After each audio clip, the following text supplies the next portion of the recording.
Welcome to the Cozy Storytime, your peaceful space to unwind and relax. Before we start, make sure to subscribe and like the video for more cozy stories every night. So, where are you watching it from? And what are you doing right now? I hope you enjoyed this story.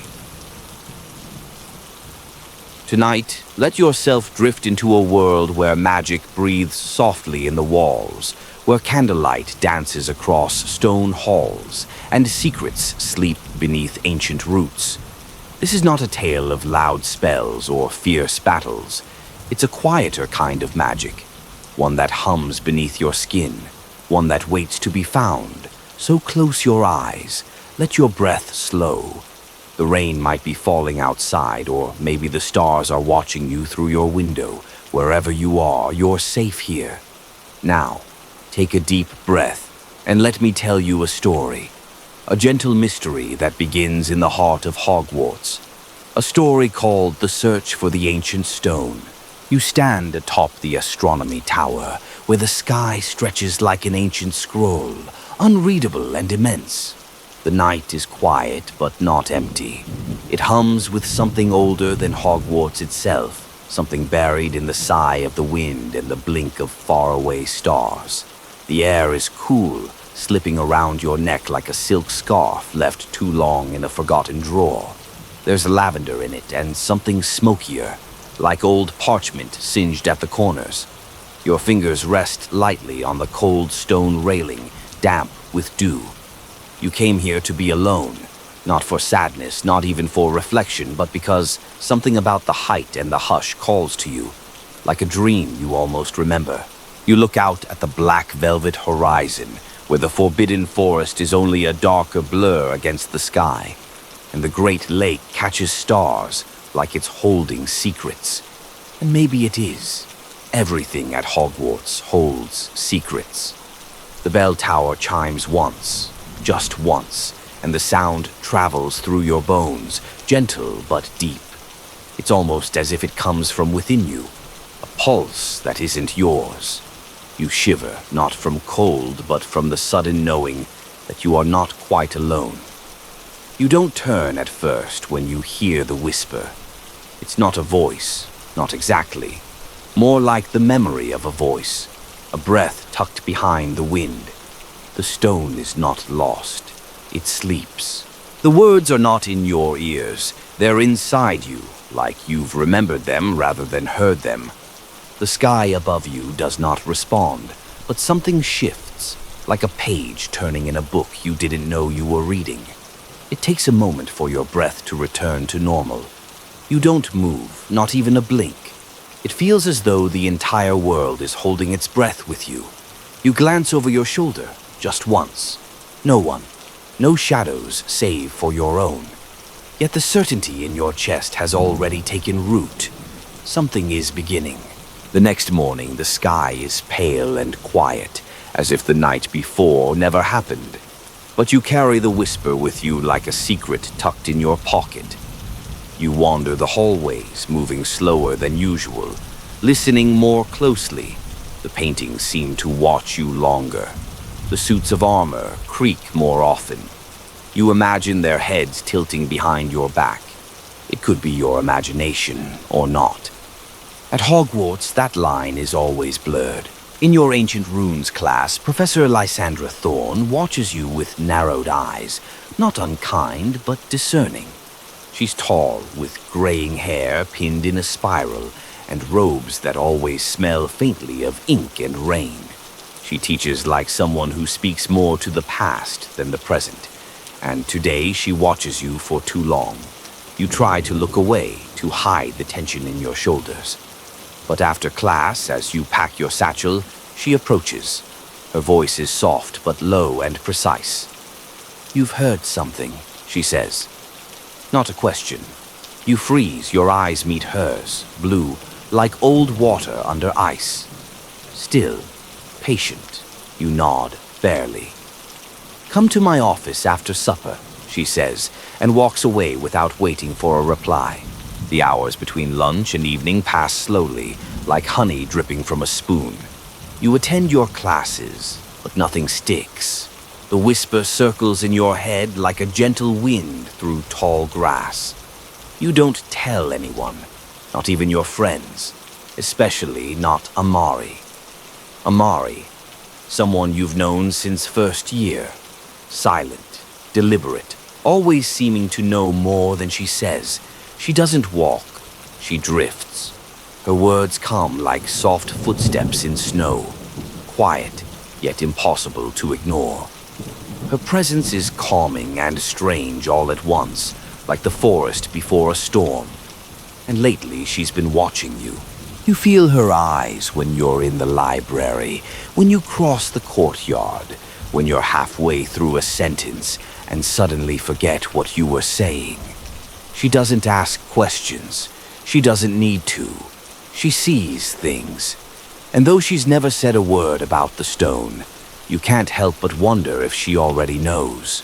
After supper, you slip away from the great hall while the others linger over pumpkin pudding and chatter.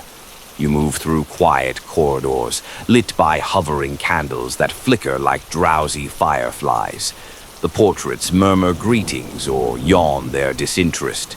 Somewhere far off, Peeves laughs faintly, up to something no one wants to know about.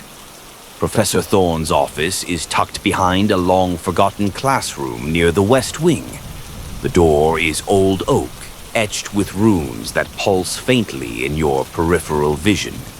You knock once. It opens before your hand touches it again.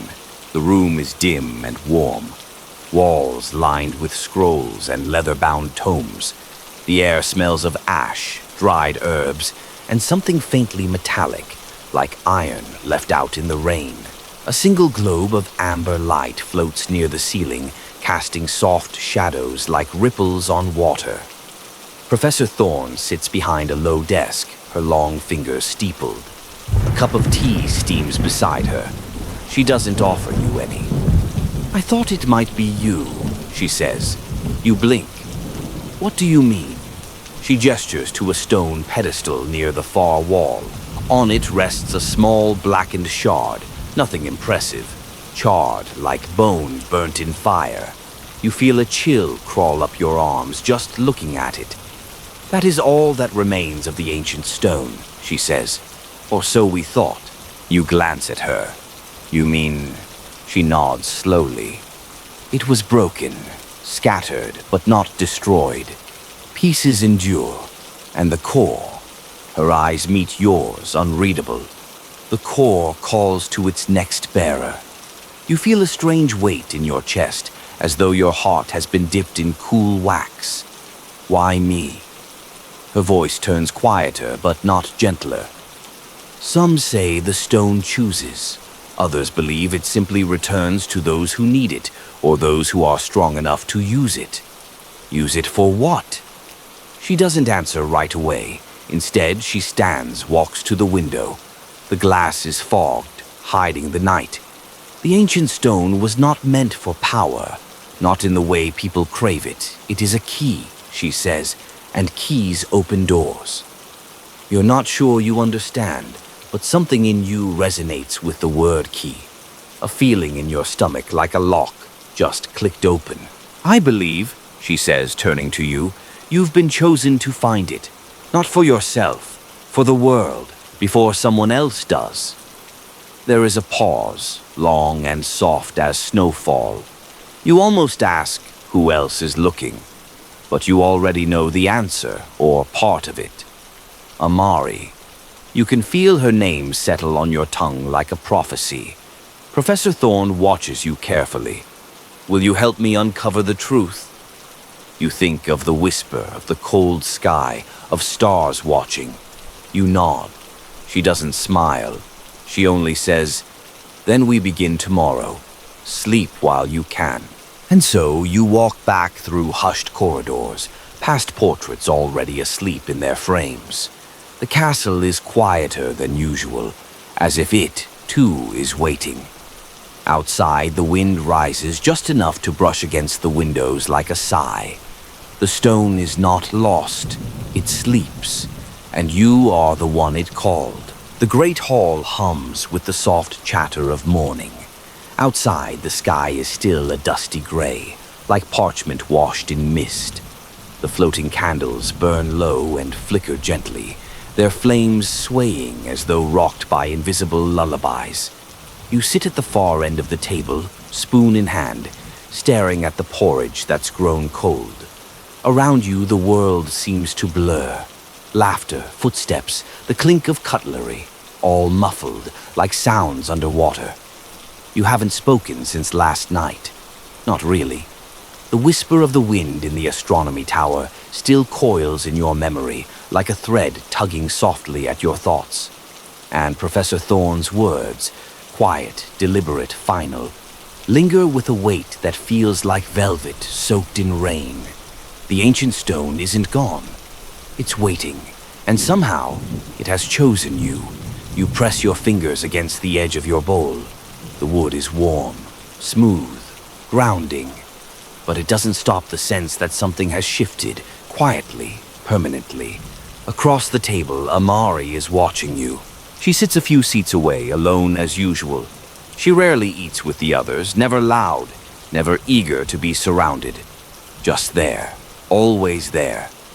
Her hair falls over her shoulder in soft, inky waves, and her eyes are that kind of black that's not just a color, but a depth, like a tunnel with no echo. She doesn't say anything. She just studies you, head slightly tilted, not in accusation, not even in curiosity. Just calm observation, like a still lake reflecting something only she can see. You glance at her, then back at your bowl. You try to pretend not to feel it, the strange pressure, the sense of invisible string pulling between you two. And then, just as you lift your spoon in some absent attempt to feign normalcy, a sound cuts through the hush like a silver blade. The soft whip of owl wings. You look up just as the morning post glides into the hall, feathers catching the candlelight in gleaming streaks. Among the dozens of tawny shapes, one owl, a lean, silent barn owl, dives directly toward you. Its wings don't stir your hair. It makes no sound. It lands on the table with barely a touch and drops a folded note onto your plate. It's old. You know it instantly. The parchment is yellowed and curled at the corners, like it's been kept too long in shadows. You touch it carefully. The wax seal is broken already. No crest, no name. Just a single line scrawled in handwriting you don't recognize. Begin in silence, the map will find you. Your heart beats once, slow, like thunder behind distant mountains. Amari speaks before you can even look up. Her voice is soft. Is it about the stone? You freeze. The question shouldn't surprise you, but it does. You lift your gaze to hers. Her expression is unreadable, but something in her tone is laced with understanding. Gentle, not pressing. How do you know about it? You ask, barely above a whisper. She shrugs, the smallest gesture. I've always known. Pieces. You frown. What kind of pieces? Her smile is barely there. The kind you don't talk about. Not until someone else sees them too. She reaches into her robe and places something on the table. A scrap of parchment, roughly torn. It's stained and smudged with ink, but you see symbols, runes you've only just begun to study in class. Ones Professor Thorne mentioned in hushed tones, ones that don't appear in any standard Hogwarts text. Your eyes scan them, and even without fully understanding, you feel the pulse of familiarity, of recognition.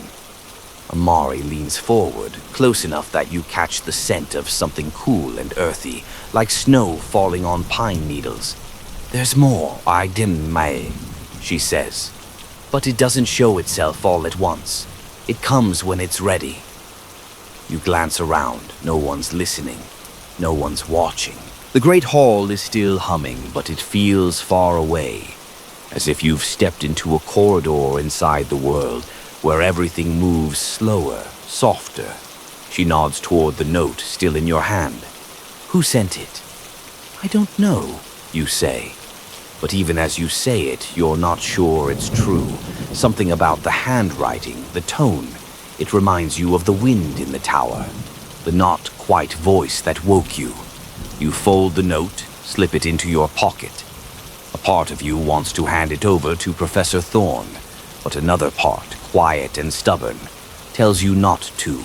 Not yet. Amari finishes her tea in silence. Then she rises and moves toward the exit. Her robes trail behind her like ink in water. She doesn't look back.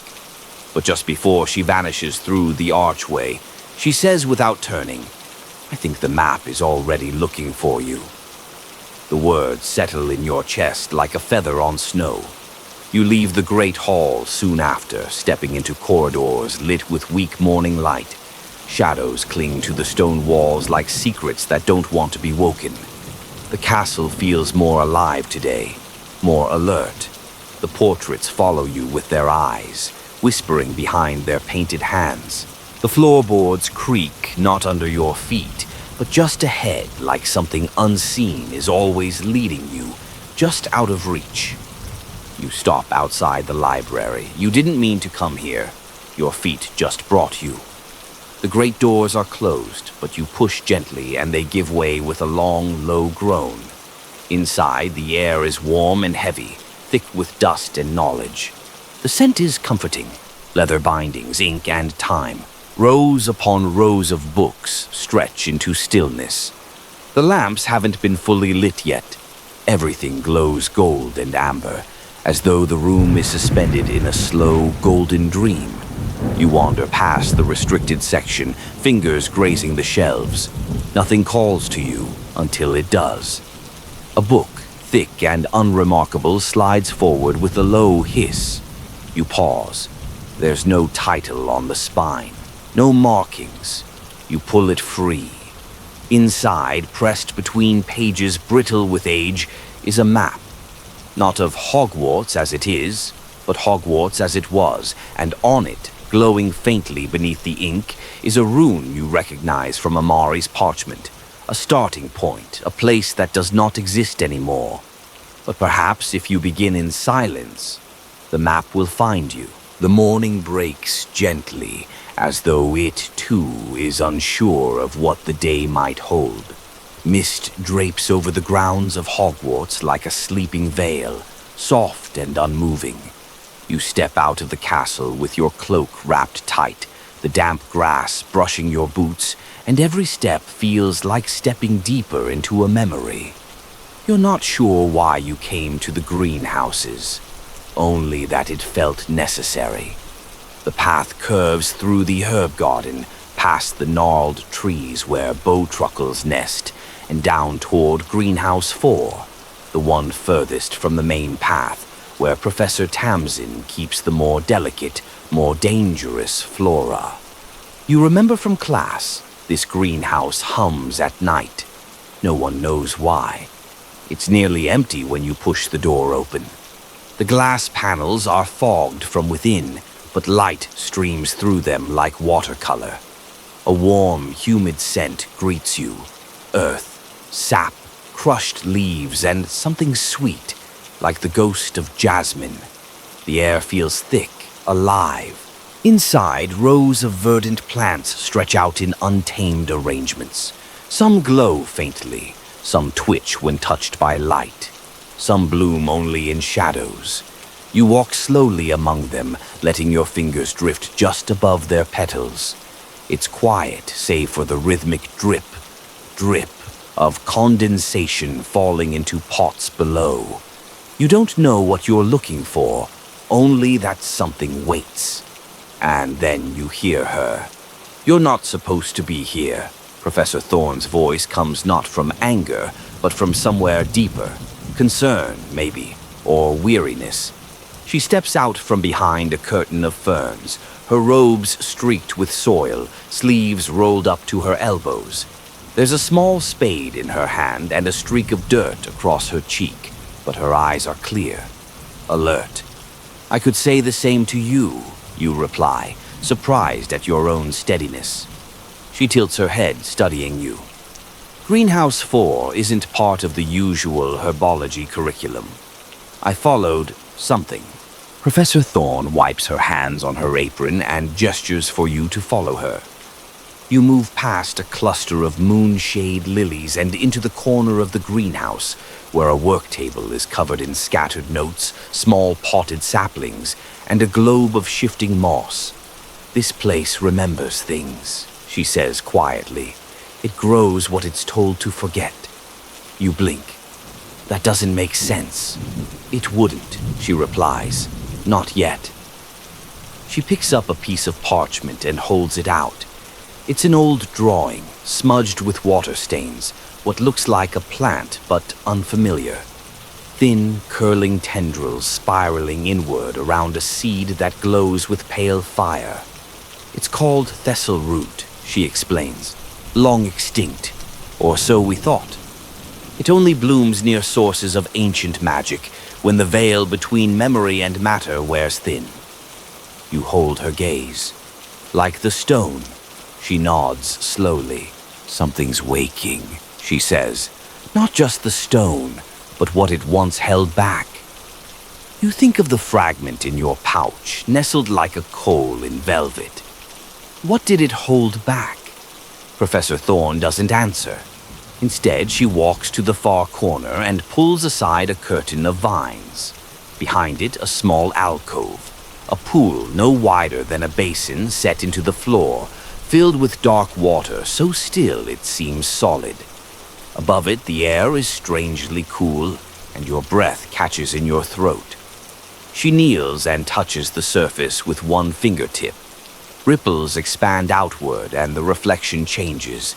Not yours, not hers, but of a forest, snow falling, a fire burning in the dark, a shape watching from the trees. She withdraws her hand and the image vanishes. The stone isn't just a key, she says softly. It's a lock, and it's been weakening ever since the war ended. You feel the weight of her words settle into your bones. What do we do? She stands and looks at you. Really looks at you as if seeing past your skin to something older. We keep searching. There are other fragments, but we're not the only ones looking. You know who she means before she says it. Amari, Professor Thorne nods. She's drawn to it, like you, but her path is older, colder.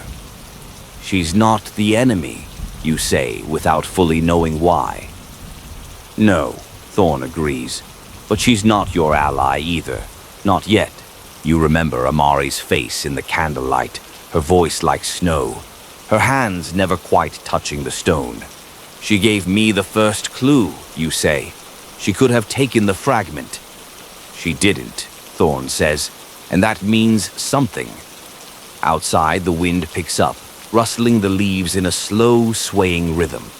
The plants seem to bend toward the windows as if listening. There's a room in the North Tower, Professor Thorne continues, one that doesn't exist on any floor plan. It used to belong to a diviner.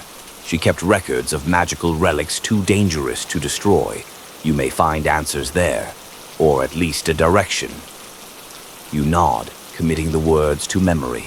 Before you leave, Professor Thorne hands you something, small and glassy like a marble, but inside it swirls a mist of violet and silver.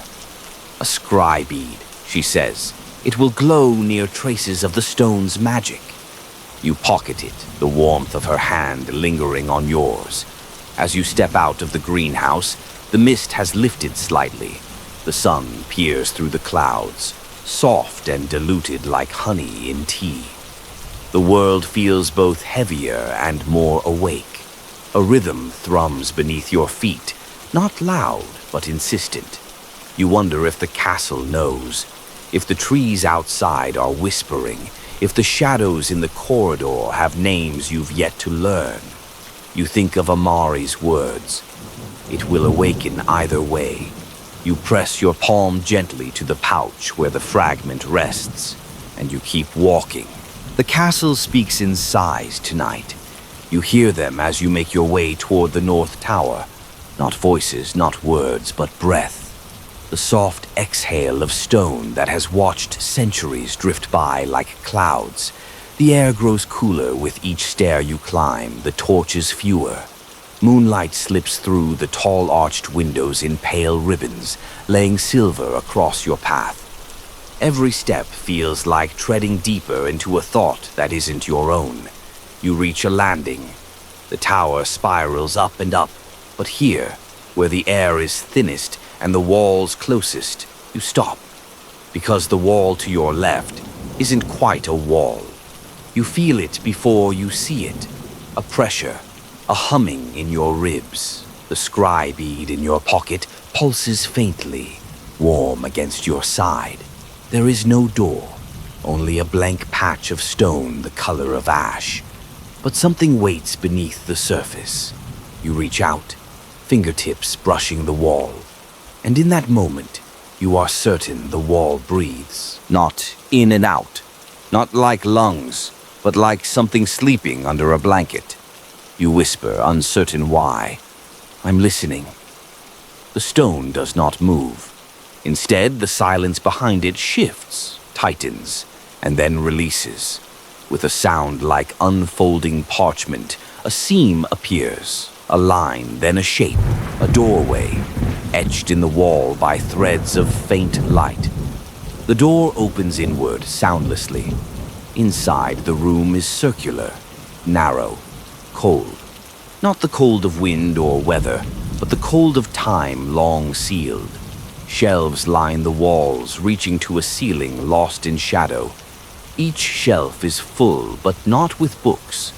Scrolls, bones, threads of gold and copper twined around black stones. Bottles filled with ink so dark it gleams violet. And in the center a table carved of obsidian, smooth as night, veined with pale lines that pulse like distant stars. You step inside and the door seals behind you, not with a click, but with a hush. The room feels like a held breath. You cross to the table. A single object rests upon it, a book bound in faded green leather, the corners worn, the spine stitched by hand. You reach for it. Your fingers hover above the cover. Then you hear it. A whisper, not loud but precise. Not spoken but felt. Your hands remember. You don't know if the room spoke, or the book, or the stone fragment in your pouch. You open the book. The pages are filled with diagrams, symbols, scrawled notes in a hand that dances between careful and hurried. You turn pages slowly, afraid they might crumble. Then a phrase in bold ink catches your eye. The shatter of the stone was no accident. It was a pact. You freeze. A pact. Not a war, not a theft, not a mistake. You read on. The fragmentary entries tell of a council, 5 witches and wizards bound by oath, who chose to fracture the stone, to bury its pieces in magic too ancient for common spells. They spoke of the Deep One, a presence not of the earth or sky, but of something beneath both. A consciousness without shape, trapped once by the full stone. By breaking it, they risked its return. But together the pieces were more dangerous than alone. Another line, Tim. The stone does not corrupt, it reflects. The bearer becomes the echo of their own desire. You feel your chest tighten. Echo. Reflection. Is that why it hasn't harmed you? Or is that why it hasn't needed to? Then something shifts behind you. Not a movement. A presence. You turn. Amari stands at the edge of the room. No sound, no entrance. Just there, as if the room had called her too. You don't speak. Neither does she. She moves to the shelves slowly, her eyes grazing the objects, her fingertips trailing just above them. She doesn't touch anything. Finally, she murmurs, "This room doesn't remember you. It waits for you." You ask, "How did you know I'd be here?" She glances at you. Her expression, as ever, is unreadable. "I didn't," she says, "but I follow the quiet. It led me here."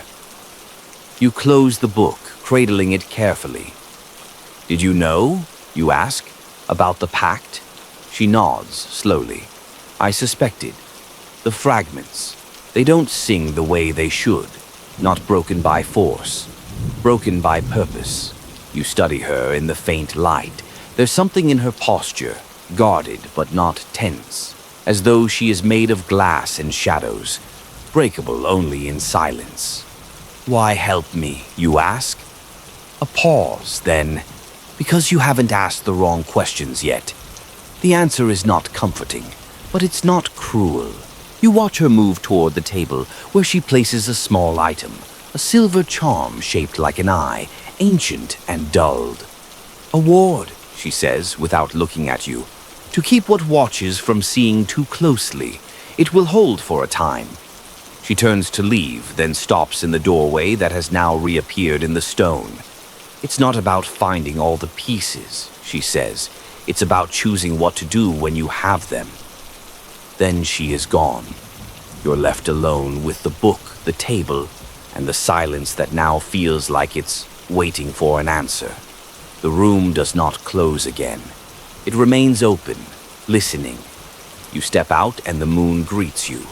Above the tower, clouds drift like forgotten names, and below the castle sleeps. But something else stirs, and the stone in your pouch hums softly, as if dreaming. The days blur like ink in water. You still attend classes, still pass through the echoing halls and floating staircases. But something has changed in the air around you. There's a silence beneath the sounds now, beneath laughter, beneath lectures, beneath the rustling pages of textbooks. A silence not empty, but watchful. Even the portraits seem quieter. The fragment you carry feels heavier, or perhaps more alive. It no longer merely pulses, it whispers. Not in words, but in emotions. Memory, urgency, the sensation of falling into old earth and older darkness. You keep it close, tucked in the satchel under your robes, nestled beside the green leather book you retrieved from the hidden room in the tower. Professor Thorne has not spoken to you since the greenhouse, but sometimes you feel her eyes on you from across the great hall, watching not out of suspicion, but with the steadiness of one who waits. It's nearly midnight when you slip from your dormitory. The castle offers no resistance. In fact, it seems to guide you. Staircases lingering just long enough to be climbed, doors unlocked without spell or key, moonlight Mao pooling only where you need to step. You make your way out through a narrow passage behind the tapestry of Godric Gryffindor and into the cool breath of the Forbidden Forest. It is not forbidden tonight. It opens like a book written in silver, branches curving overhead like cathedral arches. Mist coils low, lacing the ground with pearl light, and the trees do not whisper warnings but secrets. Your footsteps are muffled by moss and needle-soft pine. Somewhere to your left, something hoots low and mellow. To your right, a fox crosses the path and vanishes without sound. And then, as if remembering something ancient, your hand slips into your satchel. The scry bead is glowing. Not just warm now, but truly glowing. A soft blue, like the sky just before sunrise. And with it, the stone fragment hums louder, pulling gently at your body, guiding your feet. You let it. The forest deepens. The trees grow stranger, twisting in forms that mimic reaching hands and hunched shoulders, bark like scales or feathers. One trunk bears runes that pulse faintly as you pass. The forest, like the castle, knows. And then you find it. A glade, circular, empty. Only it's not empty. There in the center is a hollow, an old one lined in stone. A stair descends into it, not carved, but grown, as if the earth had decided one day to spiral inward. You hesitate, then descend. The air grows colder, damper. The scent of rich soil thickens, tinged with something metallic, like lightning or forgotten blood. Your wand tip glows softly, lighting the stone beneath your feet, smooth with age and worn by none.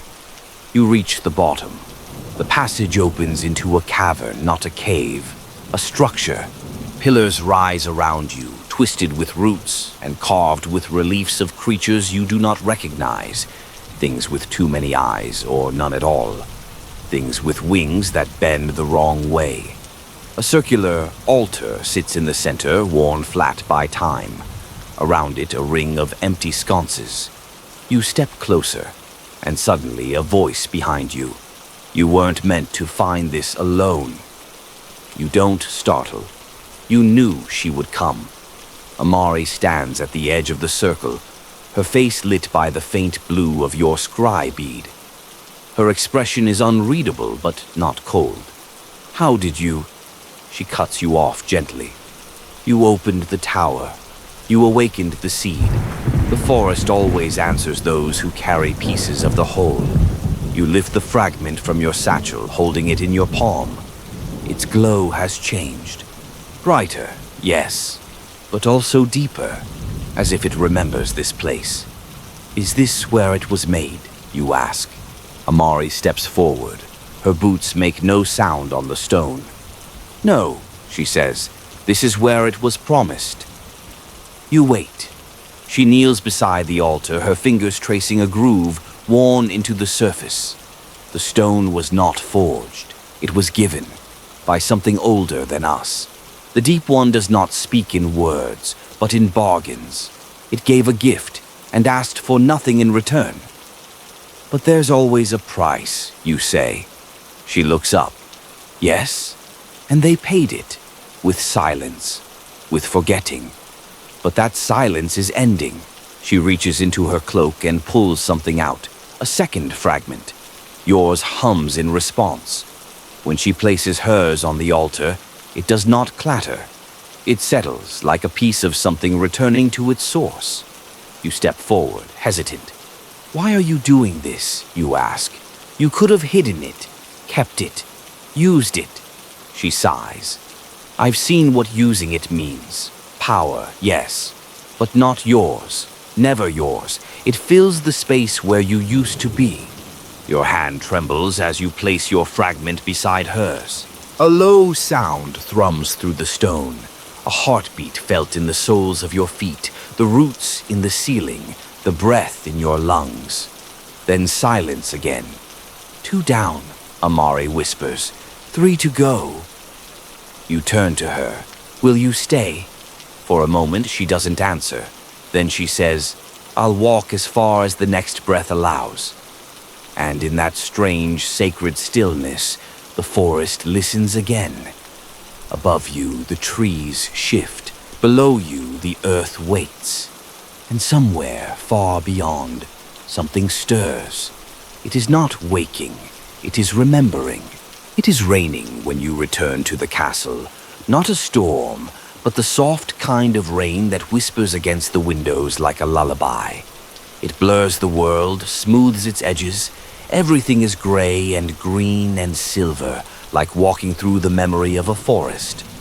You and Amari don't speak much as you cross the courtyard, your cloaks soaked through, your boots whispering against the wet stone. The fragments, now sealed in a velvet pouch, pulse faintly against your side. Not like before, not urgent or hungry, calmer now, as though they too are listening. Professor Thorne is waiting for you in her office. The door creaks open without a knock, the scent of wet parchment and dried lavender curling through the air. Her room is warm with firelight and shadow. Dust hangs soft in the glow, and shelves of artifacts watch with silent, unblinking curiosity. She doesn't rise when you enter, only looks up from her chair by the fire, her tea cooling on a side table, her expression unreadable. So, she says at last, voice low and even, you found the promise. You nod. Amari remains at the door. The professor gestures to the satchel. May I?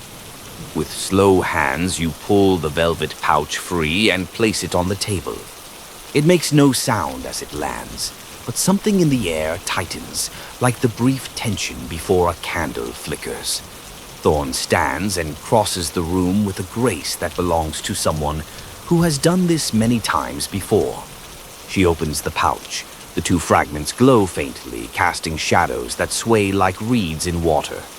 Her fingers brush the edge of one, and then she closes her eyes. You feel it too, not a presence, but a choice. The room bends around the stone, not physically, but inwardly, like thought coiling toward a decision. Thorn opens her eyes. They're waiting, she murmurs. The others, and not just for the fragments. She turns to you. They're waiting for the bearer. The words settle in the room like snow. You look down at your hands, suddenly unsure. You hadn't thought that far ahead. You were following echoes, clues, instincts. But now the path narrows. Now it asks for more than curiosity. What happens, you ask, when all 5 pieces come together? Amari answers from behind you. They don't fuse, they recognize. The stone doesn't become whole again. It becomes aware. You turn. Aware of what? Of you, she says quietly, and what you carry.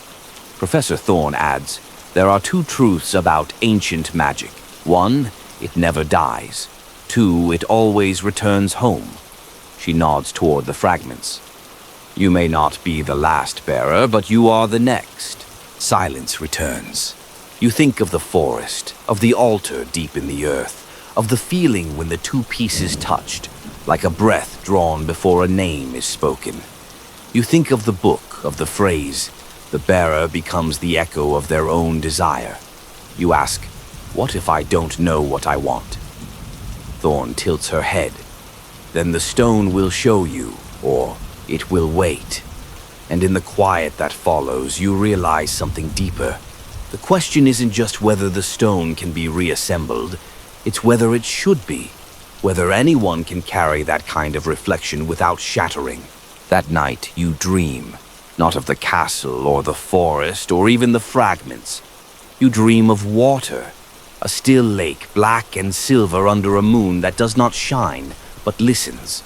You stand at the edge, barefoot, and something stirs beneath the surface. Not threatening, not friendly. Just there, like a thought not yet spoken. And then, in the reflection of the moonlight, you see yourself. Not as you are, but as you might be. The dream does not end. It simply fades. You wake with the name of the final location in your chest, though you never heard it aloud. A place older than Hogwarts, older than the forest. The place where the first bearer sealed the 5th fragment. The pool of unspoken things.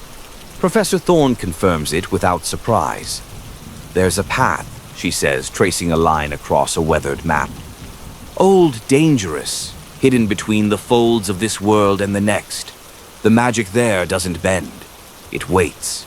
Amari doesn't speak much that day.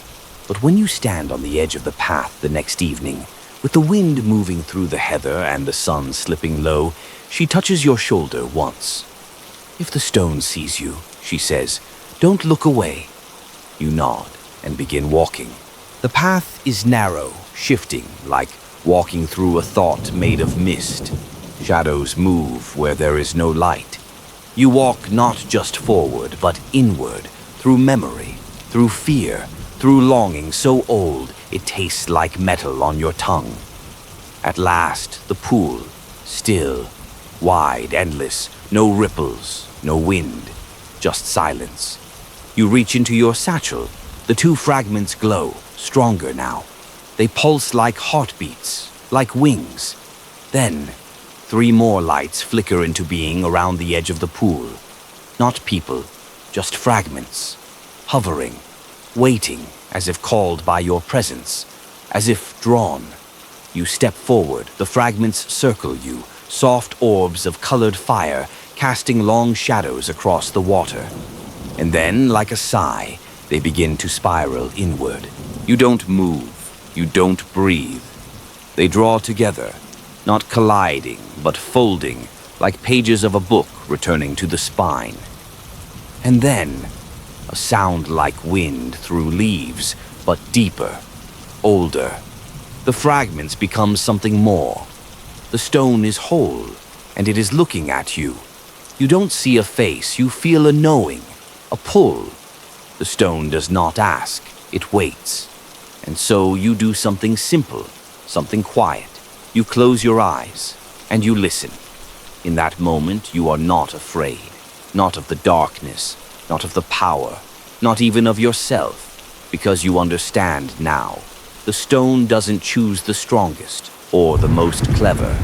It chooses the one who is still enough to hear. And in the quiet that follows, something ancient exhales and sleeps again. Thank you for listening. Let the echoes of this story settle softly in your thoughts, like the last light of a candle before sleep. Tonight, you've walked through ancient forests, followed secrets through shadowed halls, and heard the quiet call of something far older than words. Now, there is nothing more to chase, nothing more to find, just the stillness and the gentle rhythm of your breath. Wherever you are, curled up in bed, wrapped in a blanket, or simply letting your eyes grow heavy, know that you are safe. The world can wait, for now you've done enough. Let your thoughts drift like leaves on a quiet river. Let sleep take your hand, and if dreams come, may they be full of stars and quiet magic. Good night, sleep well, and until next time, sweet dreams.